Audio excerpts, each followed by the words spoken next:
دنیا بھر میں مرنے کی جو 10 سے 15 جو بڑی وجوہات ہیں ان میں سے ایک خودکشی ہے۔ WHO کے مطابق دنیا بھر میں 15 سے 29 سال کی افراد میں یہ جو ایج گروپ ہے ان میں اموات کی جو دنیا بھر میں دوسری بڑی وجہ ہے وہ خودکشی ہے۔ WHO کے مطابق دنیا میں ہر سال خودکشی سے تقریباً 8 لاکھ افراد اپنے آپ کو مار لیتے ہیں، یعنی ہر 40 سیکنڈ میں ایک انسان اپنی جان لے لیتا ہے دنیا بھر میں۔ WHO کے مطابق 2012 میں پاکستان میں تقریباً 13,000 افراد نے خودکشی کی، 2016 میں تقریباً 5,500 افراد نے خودکشی کی۔ اب صحیح سٹیٹسٹکس پاکستان میں اس حوالے سے اویلیبل نہیں ہے، لیکن ماہرین یہ کہتے ہیں کہ اصل نمبر ان دو فگرز کے درمیان کہیں ہے۔ میں بغیر کسی اور تمہید کے قاسم علی شاہ صاحب بہت معروف موٹیویشنل اسپیکر ہیں، ہمارے ساتھ موجود ہیں، کوئکلی ان کی طرف بڑھتا ہوں، اس حوالے سے بات کرتے ہیں۔ السلام علیکم قاسم علی شاہ صاحب۔ وعلیکم السلام جی سر، بہت شکریہ وقت دینے کا۔ میرا سوال بڑا سٹریٹ ہے جو میں نے دہرایا بار بار کہ وہ لوگ جن کے بارے میں کروڑوں لوگوں کو یہ لگتا ہے کہ ان کی زندگی میں کیا غم ہو سکتا ہے، یار کاش ہمیں ان کی جیسی زندگی نہیں، کاش ہمیں ان کی جیسی زندگی کا ایک دن مل جائے، وہ لوگ سکون سے اتنے عاری ہوتے ہیں کہ یا گولیاں کھا رہے ہوتے ہیں، یا دوائیں کھا رہے ہوتے ہیں، یا نشے کر رہے ہوتے ہیں، یا اپنے آپ کو لٹکا کے مار دیتے ہیں، کیوں؟ وسیم مدامی صاحب، دیکھنا یہ پڑے گا کہ کامیابی کی تعریف جو دنیا میں بنی بنائی ہمیں ملتی ہے وہ تعریف غلط ہے۔ ہم دنیا سے تعریف یہ لیتے ہیں کہ ہمیں مشہور ہونا ہے، ہمیں پیسہ بنانا ہے، میٹیریلسٹک سکسیس حاصل کرنی ہے، طاقت حاصل کرنی ہے، اقتدار حاصل کرنا ہے، لیکن در اصل جو کامیابی ہے وہ یہ ہے کہ کوئی کتنا اطمینان قلب سے جی رہا ہے، کوئی کتنا سیٹسفائی ہے، کوئی کتنا راضی ہے کہ اس کے پاس جو کچھ ہے اس نے قبول کتنا کیا ہے۔ اچھا، اب اس کو لگتا ہے یہی ہے نا، اس کو لگتا ہے کہ جب میں اتنا مشہور ہو جاؤں گا کہ کروڑ آدمی مجھے جانتا ہوگا مثلا تو مجھے اطمینان قلب حاصل ہو جائے گا، لیکن جب وہ کروڑ تک پہنچتا ہے تو اس کو دیکھتا ہے جس کو 10 کروڑ لوگ جانتے ہیں، پھر وہ اگلی چھلانگ مارتا ہے۔ تو اطمینان قلب نام کی کوئی چیز ہے بھی، ایگزسٹ ہی نہیں کرتی اس دنیا میں؟ سر یہ سمجھنے سے ہے۔ اچھا، آپ جتنا جلدی یہ سمجھ جائیں کہ یہ سارا سراب ہے، یہ سراب جو ہے اس کا پیچھا کرنے والا ہمیشہ دھوکے کا شکار ہوتا ہے اور پھر اس قسم کے اس کو مسائل سامنا کرنا پڑتا ہے۔ وسیم مدامی صاحب، یہ بھی دیکھا گیا ہے کہ جو خودکشی ہے یہ زیادہ فزیولوجیکل ہے، اس میں ہمیں سائیکالوجی سائیکیٹری کے ایشو کا تو دیکھنا ہی پڑتا ہے کہ اس کی وجوہات کیا ہیں۔ 25% کی ریشو جو WHO کی ہے وہ یہ ہے کہ زیادہ تر ذہنی عارضے کی وجہ سے لوگ سوسائیڈ کرتے ہیں، صحیح ہے، اور ان ذہنی عارضوں میں ٹاپ پہ اگر کوئی وجہ ہے تو وہ ڈپریشن ہے۔ بالکل ڈپریشن میں جو سب سے زیادہ چیز پیدا ہوتی ہے وہ مایوسی ہے، اور اس مایوسی میں انسان کو زندگی اتنی مشکل لگتی ہے کہ موت آسان لگنے لگ پڑتی ہے۔ سو اس اذیت سے، زندگی میں ملنے والی اذیت جو شاید اندر میں ہے، اس سے جان چھڑانے کے لیے وہ اپنے آپ کو مار لیتے ہیں۔ حل کیا ہے پھر اس کا؟ چونکہ جب اتنے مشہور لوگوں کا یہ عالم ہے، اتنے پیسے والے لوگوں کا، تو عام آدمی کے تو زندگی کے مسائل اور بھی ہیں، تو اس ڈپریشن سے بچنے کا کیا حل ہے؟ وسیم مدامی صاحب دیکھیں، سب سے پہلا حل تو یہ ہے کہ ہمیں زندگی میں جو کچھ ملا ہے پورا زور لگا کے اس کو ہمیں قبول کرنا چاہیے، ایکسیپٹ کرنا چاہیے، اپنے نصیب پہ راضی رہنا چاہیے، شکر ادا کرنا چاہیے، خوش رہنا چاہیے۔ ہمیں خوش رہنا کوئی نہیں سکھاتا۔ آپ یہ ٹریجڈی دیکھیے کہ ہم ساری زندگی ملٹیپلائی کرتے رہتے ہیں، چیزوں کو بڑھاتے رہتے ہیں اور انتظار کرتے ہیں ایک دن ایسا آئے گا ہم خوش ہوں گے، اور کبھی خوش نہیں ہوتے۔ اگر ہم آج جو کچھ ہے، ہم سب کے سب سننے والے، آپ، میں، ہم سب ذرا سوچیں کہ ہم نے کہاں سے شروع کیا تھا، کہاں پہنچ گئے ہیں۔ اگر اس کامیابی کو اللہ کا فضل اور کرم سمجھ لیں تو آپ کی زندگی میں خوشی آ جائے گی۔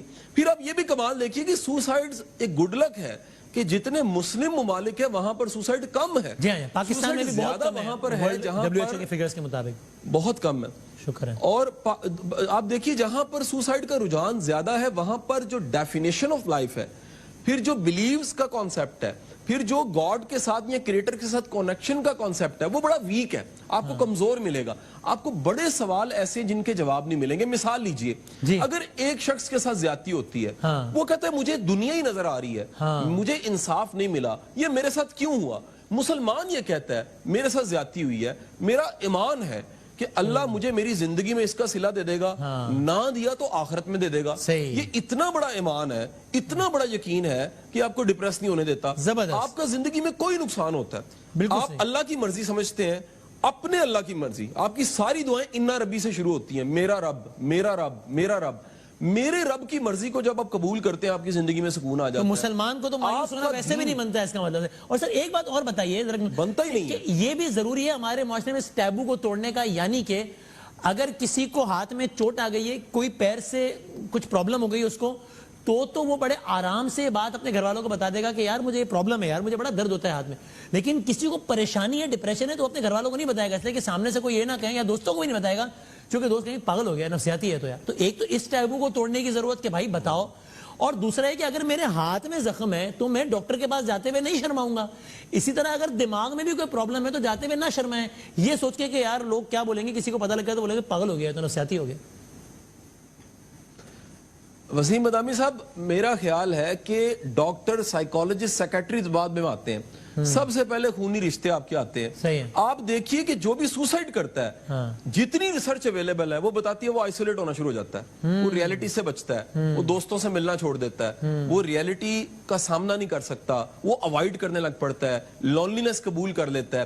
آپ اللہ کا کرم دیکھیے, اللہ نے رشتوں میں شفا رکھی ہوئی ہے. صحیح ہے. آپ کے والد میں آپ کے لیے شفا ہے, آپ کے بچوں میں آپ کے لیے شفا ہے, آپ کے بڈیز, آپ کے دوست جن کے ساتھ آپ بیٹھتے ہیں, گپ شپ لگاتے ہیں, دکھ سکھ پھولتے ہیں, وہ آپ کو شفا دے دیتے ہیں.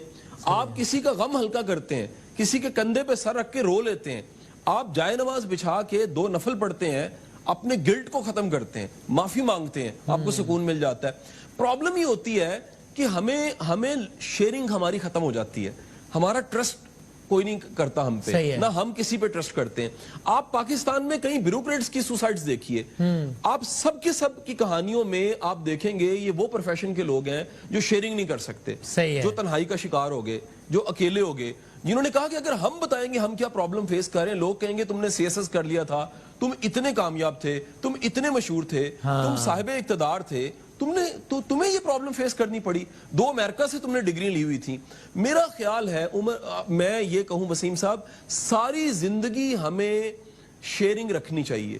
کوئی ایک اپنا ایسا ہونا چاہیے جس کے ساتھ آپ شیئر کر سکیں. یعنی 2 ذمہ داریاں ہو گئی, کچھ نہ کر سکیں, ڈائری لکھنی شروع کر دیجیے. ہاں ٹھیک ہے, اگر کچھ فیل کر رہے ہیں تو بتانے میں نہ شرمائیں, شیئر کریں. اور پھر معاشرے کے باقی لوگوں کی یہ بھی ذمہ داری ہے کہ اگر کوئی اپنا دل ہلکا کر رہا ہے تو یہ سوچ کے اگنور نہ کریں کہ یار پاگل ہے, ابھی فون کرے گا, 20 منٹ بولتا رہے گا اور پتہ نہیں میرا دماغ خراب کرے گا. یہ سوچ کر ہی سن لیں, کم سے کم یہ سوچ کے سن لیں کہ ایک انسان کا دل ہلکا ہونے سے اس کے لیے کوئی بہتری ہوگی. تو چلو اور کچھ نہیں, ثواب سمجھ کے سن لیں کہ اس کے بولنے سے اس کا دل ہلکا ہوگا, میں اس کی مدد کر پاؤں گا اس انداز سے. یہ بھی چیریٹی ہے. چیریٹی صرف ایک چیک کاٹ دینا نہیں ہوتی. ٹھیک کہہ رہا ہوں, بس کنکلوڈ کر دیں آخری جملہ 30 سیکنڈ میں. بالکل ٹھیک. میں آپ کو یہ بتا دوں سر کہ کسی کا دکھ سننا, کونسلنگ کی جو کتابیں ہیں ساری, وہ کہتی ہیں 75% مسائل صرف سننے سے ختم ہو جاتے ہیں. ڈاکٹر دوائی بعد میں دیتا ہے, اگر مریض کا مرض وہ سن لیتا ہے اسے کیا مسئلہ ہے, مریض ٹھیک ہونا شروع ہو جاتا ہے. آپ کسی کو صرف اٹینشن دیجئے, آپ صرف دھیان دے دیجئے.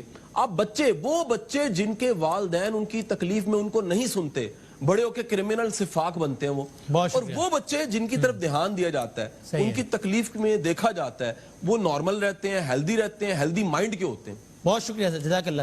جاتے جاتے یہی بات کہ یہ ٹھیک ہے کہ شاید یہ بات کہنے میں آسان ہو, لیکن جتنا ہم اس میں عمل کر پائیں گے اتنا ہی سکون میں رہ پائیں گے. جو بات ابھی قاسم علی شاہ صاحب نے بھی کہی کہ زندگی میں خوب سے خوب تر کی تلاش اور جستجو اور ایک وہ جذبہ ہونا کہ اور آگے بڑھیں, یہ اچھی بات. لیکن ایک بیلنس برقرار رکھنا بہت ضروری ہے کہ جہاں آپ کوشش کرتے رہیں مسلسل آگے بڑھنے کی, لیکن ساتھ میں اپنے آپ کو یاد دلاتے رہیں کہ یہ جو کچھ ہے, یہ میں نے ویسے ہی پڑھا کہ اقوال میں سے بھی ہے, بزرگ ہستیاں فرما گئیں کہ ہمیشہ اپنے سے نیچے والے کو دیکھو, اپنے سے اوپر والے کو نہیں دیکھو.